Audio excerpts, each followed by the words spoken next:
Dagli Stati Uniti d'America negli anni 60 all'Europa e quindi l'Italia, precisamente a Frascineto, nel cuore del Parco Nazionale del Pollino. Stiamo parlando del tuning e del primo circuito Calabria, il raduno dedicato a tutti i cultori delle auto customizzate promosso dall'autocarrozzeria Gaetano Aversa. Al fiere dell'arte di modificare la propria auto, personalizzarla per renderla unica rispetto a tutte le altre, ovviamente nel rispetto del codice della strada e della sicurezza. Ce l'abbiamo fatta, siamo abbastanza soddisfatti dell'evento finora. Adesso stanno cominciando le varie misurazioni e tutto il resto, valutazioni dei veicoli e tutto quel che riguarda. Per fortuna c'è un po' di fresco, quindi si potrà lavorare nel meglio delle condizioni. C'è in ogni caso, diciamo, da combattere. Comunque ci sono delle vetture che solitamente, diciamo, quasi non c'è storia. Comunque la lotta è sempre aperta. Va detto che la manifestazione è fatta dai tuners, sono puri concorsi estetici che si svolgono in piazzali con auto ben parcheggiate e pulitissime, in modo da esibirle al pubblico, scambiando pareri sulle proprie modifiche e ascoltando musica. È una bella cosa perché in Calabria fino a qualche anno fa era una disciplina praticamente sconosciuta oppure malvista.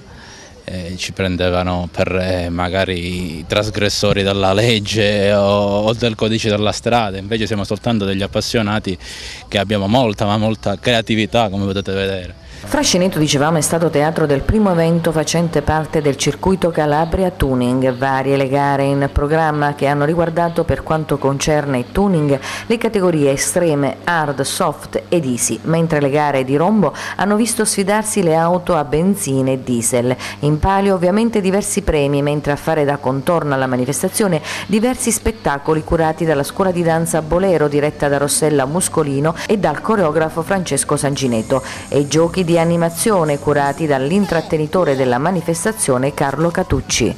Alla fine particolarmente soddisfatto l'organizzatore dell'evento Gaetano Aversa, che ha visto nella sua tappa a Frascineto battuti ben 6 record regionali nelle varie discipline.